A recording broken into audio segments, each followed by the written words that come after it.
Meu filho disse: "Não quero mais o seu sobrenome. Meu novo pai diz que você é um perdedor e que eu deveria ter um nome de homem de verdade." Ele estava parado na minha porta, mas não entrou. Ele nunca entrava. O corredor do meu prédio cheirava a produtos de limpeza baratos e mofo, e lá estava ele, Lucas, com um relógio que custava o meu aluguel de 3 meses. Minha ex-esposa estava logo atrás, com os braços cruzados e aquele sorriso presunçoso que ela guardava para os dias em que achava que tinha vencido. Ela não disse nada, mas o silêncio dela era uma orquestra de deboche. Eu olhei para o meu filho, o menino que eu ensinei a amarrar os sapatos, e vi um estranho moldado pelo ódio de uma mulher e pelo dinheiro que eu enviava todo mês. Eles viam um perdedor. Eles viam um homem que trabalhava em 2 empregos, que chegava em casa com a coluna moída e comia macarrão instantâneo para garantir que o cheque de 10 mil reais caísse na conta dela todo dia 30. Eles viam o cansaço nos meus olhos e confundiam com derrota. Mas o que eles não sabiam é que eu não era um perdedor por falta de capacidade, mas por excesso de responsabilidade. Eu estava me afogando para que eles pudessem flutuar em Cancún. O padrasto deles, o Gustavo, desfilava com um carro importado que agora eu suspeitava, era movido pela minha pensão. Eles queriam o sobrenome deles? Eles queriam a honra de pertencer a uma linhagem de luxo e aparências? Pois bem, o castelo deles era feito de cartas e eu estava prestes a soprar. Eu não gritei. Eu não tentei argumentar sobre os acampamentos que fizemos ou sobre as noites que passei em claro cuidando dele quando era bebê. Eu aprendi que não se discute com quem já te enterrou na própria mente. Tudo bem, eu disse. Apenas isso. O sorriso da minha ex aumentou. Ela achou que eu tinha quebrado. Ela achou que a minha dignidade tinha acabado ali, naquela soleira de porta suja. Se é isso que você quer, Lucas, se você acha que o sobrenome dele te faz mais homem do que o meu, eu não vou te impedir. Eu vi um lampejo de dúvida nos olhos dele por um microsegundo, mas a arrogância da adolescência e o veneno da mãe falaram mais alto. Ele assentiu, virou as costas e caminhou em direção ao Mercedes do padrasto que brilhava na calçada. Enquanto o carro dele se afastava, eu fechei a porta e encostei a cabeça na madeira fria. Eu não chorei. Eu peguei o meu celular e liguei para o meu advogado. Eles querem a adoção legal, Ricardo. Prepare tudo. Mude o nome, encerre a guarda, transfira todas as obrigações. Houve um silêncio do outro lado da linha. Você tem certeza? Isso é permanente? Eu olhei para a embalagem vazia do meu jantar de R$ 2 e sorri pela primeira vez em anos. Tenho certeza absoluta. Eles querem um pai de verdade? Pois agora eles vão descobrir quanto custa ter um. A sala de conferências do escritório de advocacia era fria, cheia de mármore e vidro. Minha ex-esposa estava sentada à minha frente, batendo suas unhas perfeitas na mesa, impaciente. O novo marido dela, o pai de verdade, estava lá também, usando um terno que parecia custar mais que o meu carro e cheirando a um perfume importado enjoativo. Eles trouxeram os papéis. Adoção plena. Renúncia total de direitos e deveres. Eles achavam que eu estava me humilhando. Eles achavam que eu imploraria por uma migalha de tempo com o Lucas. Mas eu apenas peguei a minha caneta, uma caneta de plástico barata que peguei no armazém, e olhei para o advogado deles. Isso é definitivo? Perguntei. Ele sorriu com desdém. Sim, senhor Pereira. Depois disso, legalmente, você deixa de existir para o menino. Eu assinei, sem tremer, sem hesitar. O som da ponta da caneta riscando o papel foi o som mais doce que eu vi em 13 anos. Naquele momento, eu não estava apenas assinando um documento legal. Eu estava assinando a minha carta de alforria. Eu olhei para minha ex, ela estava radiante, como se tivesse acabado de ganhar na loteria. Ela não percebeu que, ao tirar o meu nome, ela estava tirando a única coisa que mantinha o estilo de vida de mentira dela de pé, os meus 10 mil reais por mês. O marido dela me deu um aperto de mão firme, daqueles que tentam demonstrar dominância. Vou cuidar dele melhor do que você, ele disse. Eu apenas assenti e respondi. Eu não tenho dúvidas de que agora a responsabilidade é inteiramente sua. Boa sorte, você vai precisar. Saí do prédio e o ar lá fora parecia diferente. Pela primeira vez em meses, eu não fui direto para o segundo emprego. Eu fui ao supermercado. Eu não olhei para os preços. Comprei um bife de verdade, um vinho que não vinha em caixa e uma sobremesa que não era industrializada. Cheguei no meu estúdio e o silêncio não era mais opressor, era paz. Eu sentei na minha mesa de madeira gasta e liguei o meu computador. Abri a minha planilha financeira e apaguei a linha que dizia pensão alimentícia. O saldo, que antes era vermelho, de repente brilhou em azul. Eu ainda era pobre, sim, mas eu era um homem pobre com 10 mil reais a mais no bolso todos os meses. Eu dei a primeira garfada no bife e senti o gosto da minha nova vida. Era salgado, quente e livre de culpa. Enquanto eu brindava a minha solidão, do outro lado da cidade, o castelo de cartas começava a tremer. Minha ex-esposa já estava no site de viagens, planejando a próxima extravagância para celebrar a vitória. Ela não sabia que a advogada dela tinha cometido o erro fatal de não explicar as letras miúdas, que a adoção legal pelo padrasto encerrava no mesmo segundo o meu dever de pagar pensão. Eles queriam que eu deixasse de ser o pai dele? Pois bem, eu deixei de ser o pai e deixei de ser o caixa eletrônico. O tic-tac da bomba financeira deles tinha acabado de começar. Durante 3 anos, o dia 1º do mês era o meu dia de execução. Eu acordava com o estômago embrulhado, sabendo que, no momento em que eu apertasse confirmar no aplicativo do banco, o fruto de todas as minhas horas extras desapareceria. Mas hoje foi diferente. Eu acordei, preparei um café moído na hora e apenas observei o meu celular. Ele estava em silêncio. Não havia notificação de transferência, não havia o rombo costumeiro no meu saldo. Eram 8 da manhã, o horário exato em que ela costumava me mandar uma figurinha de bom dia sarcástica para confirmar se o dinheiro já estava lá. Hoje, a figurinha não veio. Mas o silêncio durou pouco. Às 8h15, o meu telefone começou a vibrar como se estivesse tendo uma convulsão. Eu deixei tocar 5 vezes antes de atender. Eu queria que ela sentisse cada segundo daquela incerteza. Quando finalmente atendi, não houve um olá. Foi um grito. Você esqueceu! O dinheiro não caiu! O Lucas tem a mensalidade do tênis e a fatura da viagem para o final de semana! Eu respirei fundo, saboreando o aroma do café e respondi com a voz mais estável que já tive na vida. Eu não esqueci de nada, Márcia. Eu apenas segui a lei. Eu assinei os papéis que você e o seu marido de ouro exigiram. Eu não sou mais o pai legal do Lucas. E como o seu advogado deveria ter te dito, eu não tenho mais nenhuma obrigação financeira com ele. O silêncio que se seguiu do outro lado da linha foi tão pesado que eu quase pude ouvir o cérebro dela tentando processar a realidade. Eu ouvi a voz do Gustavo ao fundo, irritado, perguntando o que estava acontecendo, e então a ficha dela finalmente caiu. Ela não estava perdendo apenas 10 mil reais, ela estava perdendo o oxigênio que mantinha o balão de luxo deles inflado. Gustavo, o homem dos carros importados e relógios caros, era um castelo de dívidas. O Mercedes dele era financiado em 60 meses. A casa onde eles moravam tinha 3 hipotecas. Eles usavam a minha pensão para pagar os juros dos empréstimos dele. Sem os meus 10 mil, o fluxo de caixa deles simplesmente evaporou. Eu ouvi o início de uma discussão entre os dois antes de desligar. Pela primeira vez em anos, eu não era o problema daquela casa. Eu era apenas o espectador de uma implosão anunciada. Eu desliguei e bloqueei o número dela por 1 hora. Eu precisava de paz para terminar o meu café, mas eu sabia que isso era só o começo. O Lucas frequentava uma escola de 200 mil reais por ano. O seguro-saúde dele era o melhor que o dinheiro podia comprar, e todas essas contas estavam prestes a chegar no nome do novo pai. Eu desliguei e bloqueei o número dela por 1 hora. Eu precisava de paz para terminar o meu café, mas eu sabia que isso era só o começo. O Lucas frequentava uma escola de 200 mil reais por ano. O seguro-saúde dele era o melhor que o dinheiro podia comprar, e todas essas contas estavam prestes a chegar no nome do novo pai.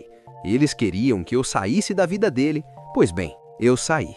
Agora, vamos ver se o amor do Gustavo sobrevive a uma conta bancária no vermelho. A diversão mal começou. 3 dias após o corte do fluxo, o meu telefone tocou. Eu não reconheci o número, mas o DDD era da área nobre da cidade. Era o diretor Ricardo, da escola onde o Lucas estudava. Uma instituição onde o uniforme custava o que eu ganhava em uma semana. Senhor Pereira? A voz dele era polida, mas havia uma tensão nas entrelinhas. Estamos com um pequeno impasse administrativo.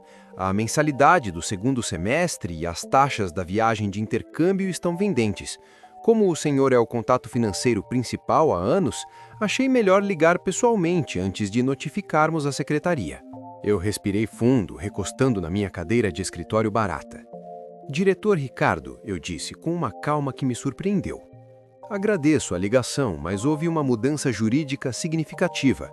Eu não sou mais o responsável legal ou financeiro pelo Lucas. Houve um processo de adoção plena finalizado na semana passada. O novo pai, o senhor Gustavo Vieira, assumiu todas, eu repito, todas as obrigações. O silêncio do outro lado da linha foi seguido pelo som de papéis sendo virados. Eu podia quase sentir o suor frio do diretor. Ele sabia que o Gustavo era o tipo de pai que chegava de Mercedes, mas que sempre pedia para parcelar as taxas menores. Ele sabia que o meu dinheiro era o único que nunca falhava. O diretor desligou para ligar para Márcia.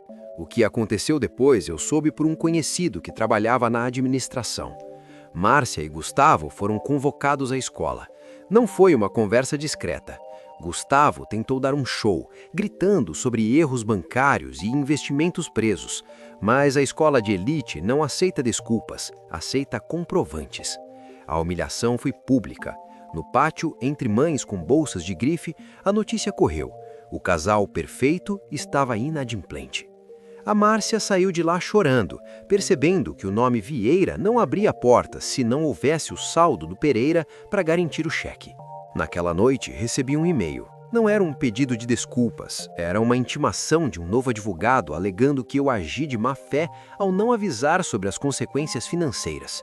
Eu apenas encaminhei para o meu advogado com uma frase: deixe que eles gastem o pouco que sobrou tentando processar a própria escolha.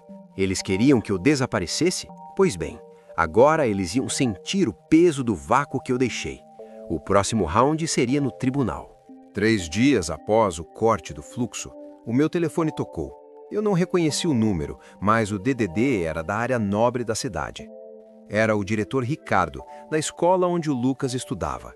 Uma instituição onde o uniforme custava o que eu ganhava em uma semana. Senhor Pereira?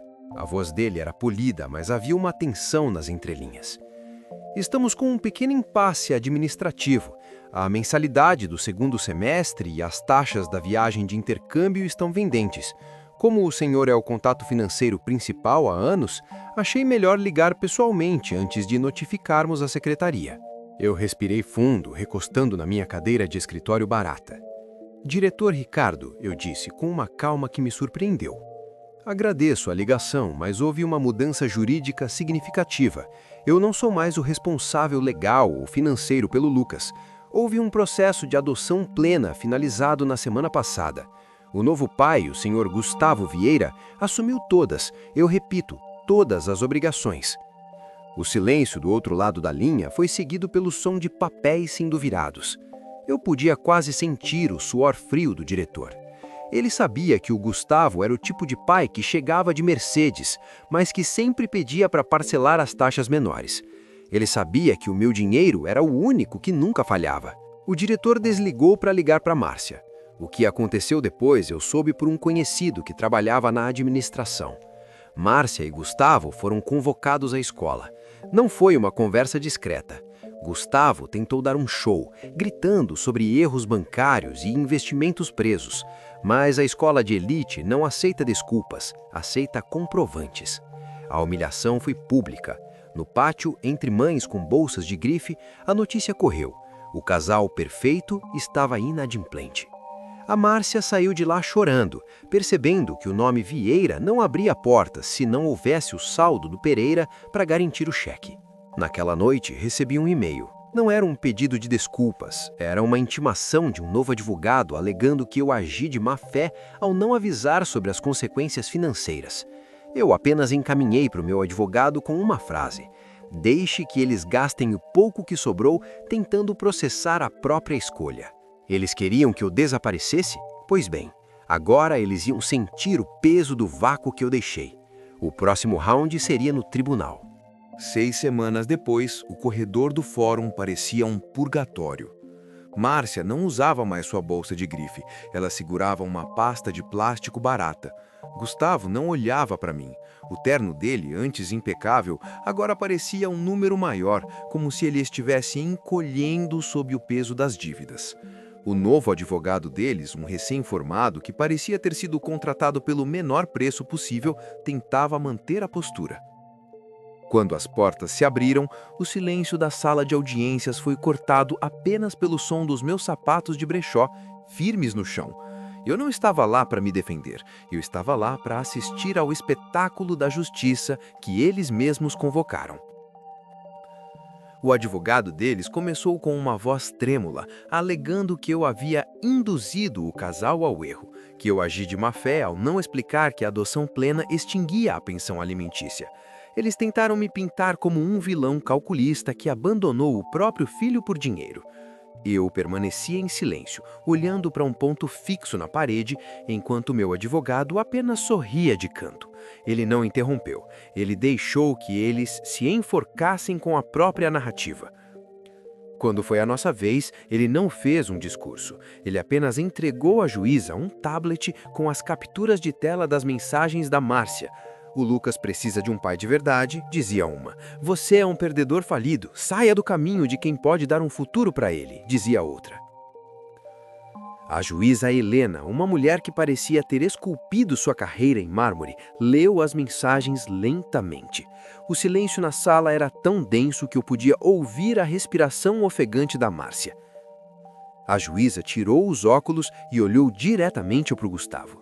Senhor Vieira, ela disse e sua voz era como um chicote. O senhor assinou um documento de adoção plena. O senhor afirmou sob juramento que tinha condições de prover para esta criança como se fosse seu próprio sangue. Agora o senhor vem a este tribunal alegar que só queria o status de pai, mas esperava que o perdedor, como sua esposa o chamou, continuasse pagando a conta? O Gustavo abriu a boca, mas nenhum som saiu. Ele estava desmascarado diante da lei. A sentença foi curta e brutal. Pedido de anulação negado. Márcia e Gustavo foram condenados a pagar as custas do processo e os honorários do meu advogado, outros R$70 mil que eles não tinham. A juíza encerrou a sessão com um aviso. Cuidado com o que pedem aos tribunais, pois a lei não é um brinquedo para o ego de vocês. Eu caminhei até a saída sem olhar para trás. Eu não tinha apenas ganhado uma causa, eu tinha recuperado a minha vida. Mas pro Lucas, a verdadeira queda estava apenas começando. A falência não chega com estrondo. Ela chega com o som de fita adesiva lacrando caixas de papelão. 2 semanas após o tribunal, o Mercedes preto do Gustavo não estava mais na garagem. Ele tinha sido retomado pelo banco. No lugar dele, um caminhão de mudança de segunda categoria esperava na calçada. Márcia tentava esconder o rosto atrás de óculos escuros, mas não havia grife que ocultasse o tremor em suas mãos. Eles não estavam apenas mudando de endereço, estavam sendo expulsos do paraíso que eu havia financiado. O destino era um apartamento de 2 quartos em um bairro onde ninguém usava terno, e onde o sobrenome Vieira não significava absolutamente nada. O Gustavo que o Lucas idolatrava, o homem de verdade que consertava carros e falava de negócios, evaporou. Sem o meu dinheiro para lubrificar as engrenagens da sua vida, a verdadeira face dele apareceu. Um homem amargo, pressionado por agiotas e processos trabalhistas. Ele não olhava mais para o Lucas como um filho. Ele olhava para o garoto como um lembrete vivo de uma dívida de R$300 mil por ano que ele não podia pagar. O amor incondicional que ele prometeu no escritório de advocacia tinha um preço, e agora que o boleto venceu, ele começou a descontar a raiva no menino. "Você arruinou a minha vida", foi a frase que o Lucas ouviu enquanto carregava a própria caixa de brinquedos para o caminhão. A matrícula na escola particular foi cancelada por falta de pagamento. O Lucas, que antes discutia intercâmbios na Suíça, agora estava na fila da escola estadual Roosevelt, sem uniforme de grife, sem motorista, sem o status de herdeiro. O choque de realidade foi brutal. No pátio, ele não era o garoto popular, ele era o filhinho de papai que caiu do cavalo. Os mesmos sapatos de R$ 1.000 que eu paguei, agora sujos de lama no ponto de ônibus, eram um alvo para o deboche. Ele percebeu, da maneira mais cruel, que o sobrenome Vieira era uma armadura feita de papel que se desintegrou no primeiro sinal de chuva. Naquela noite, meu telefone vibrou. Não era uma intimação, nem um grito da Márcia. Era uma mensagem curta, enviada às 2 da manhã de um número que eu quase não reconheci. Pai, eu não sei o que fazer. O Gustavo e a mamãe estão brigando de novo.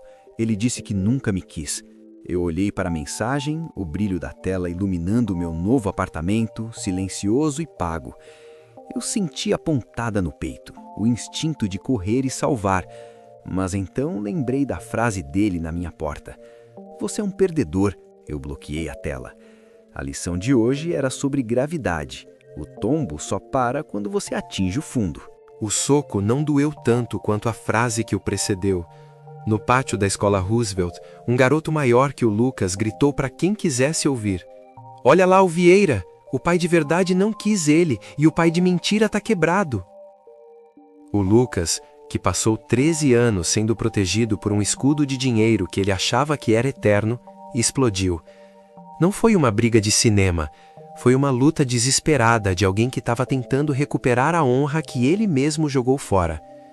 Quando os inspetores chegaram, o Lucas tinha o lábio cortado e o olho inchado, mas o seu agressor estava no chão.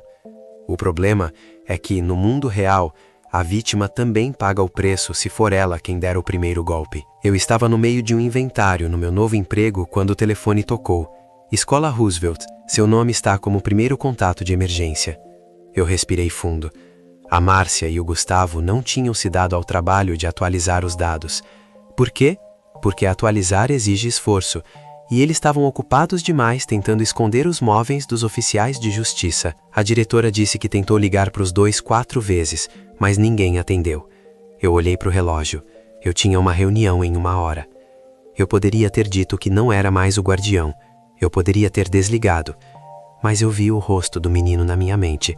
Aquele garoto que um dia teve medo do escuro, e algo dentro de mim, uma cicatriz que ainda não tinha fechado, falou mais alto.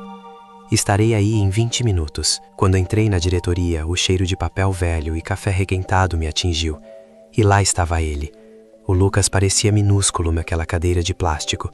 O olho roxo estava começando a fechar, os nós dos dedos estavam esfolados e ele tremia, tentando conter o choro para não parecer fraco na frente dos outros alunos. Ele olhou para cima e me viu.